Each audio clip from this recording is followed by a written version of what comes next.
Imagine relaxing at home one day, just a typical day. Imagine you are ready to settle down when suddenly you are captured, taken away from your family, and put into a small box with no idea what's going on. You will then be placed in a small area with other humans that you have never met before, where you must adjust to a new schedule. This is what animals are going through all the time. Traumatic, isn't it? Zoos should be shut down because most of these wild animals are forced to be ripped away from their natural ecosystems and put into captivity for human entertainment. Marianne Mott said for African elephants, the median life is 17 years for zoo-born females compared to 56 years in the wild. Although seeing wild animals in person is an unforgettable experience, we are killing these innocent animals slowly by not letting them live the life they were meant to.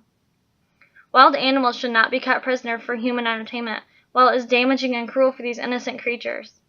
According to the Animal Welfare Institute, in the wild, most sea creatures, like whales, are naturally active, playful, and have a complex social structures, while in captivity, when tasked with entertaining tourists all day and with nowhere to escape, whales are often becoming bored, frustrated, and aggressive. The source of food for animals is lost because we are limited to only having few types of feed. Whales are fed a limited variety of dead fish, often by positive reinforcement during training, with no opportunities to utilize their sophisticated hunting techniques. They require vitamins to supplement their diet, as nutritional value is lost when fish are frozen. In the wild, their diet is a lot more nutrition due to the regular lifestyle they are meant to live. Orcas and other dolphins work in groups, utilizing complex strategies to locate and secure their prey, whilst whale species dive thousands of feet in search of food.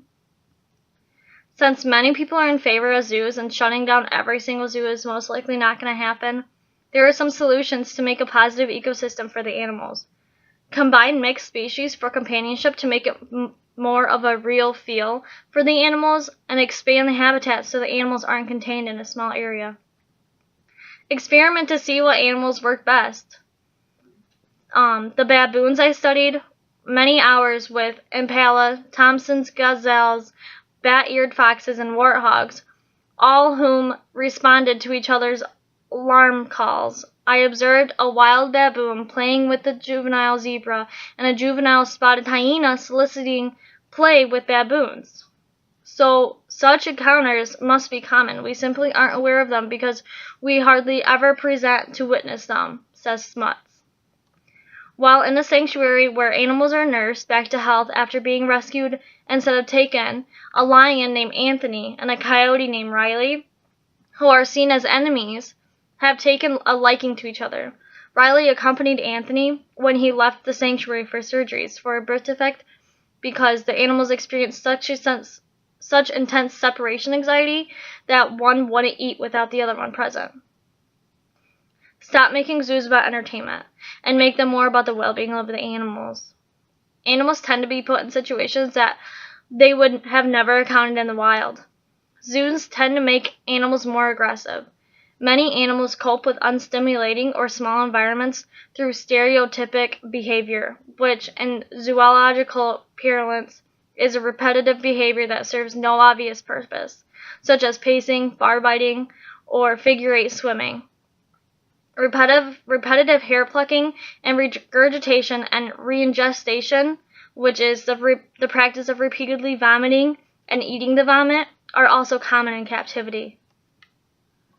Imagine yourself as a wild gorilla for a moment. Imagine that you are taken away from your mother to a place that you have never seen before. Imagine that you are put into an enclosure with others that you have never met before. Imagine a small grassy area that when you once had the whole forest to yourself. Bored with the area that you are presented. Only sight that you can see are camera flashes and strange creatures always talking to you and throwing objects at you that you don't like. Imagine one of those creatures falling into your enclosure, something that you have never seen up close. You do everything you can to make sure they are safe, the best way you know.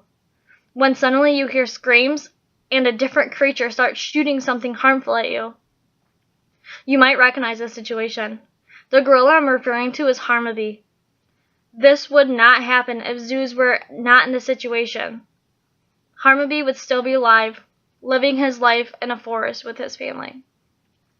Aggression in animals, like lions and tigers, is more common than others due to their predatory nature. However, other animals who are considered relatively docile, like elephants, become highly aggressive in zoos. There has never been a single documented case of orca aggression against humans in the wild, but at SeaWorld alone, there have been over 100 logged incidents of orcas acting out aggressively towards humans, some of which tragically ended with fatalities. My 3 main points are that wild animals should not be imprisoned for human entertainment. If we don't support zoos with our money, they will be forced to shut down, and zoos make animals physically more aggressive.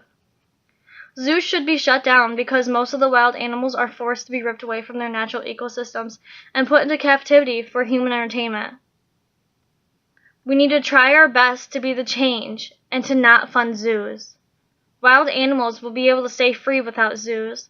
Wild animals will be able to interact with whomever they feel without zoos. And wild animals will only be as aggressive as they want, not to be forced to feel as they want. So now it's your turn to make a difference.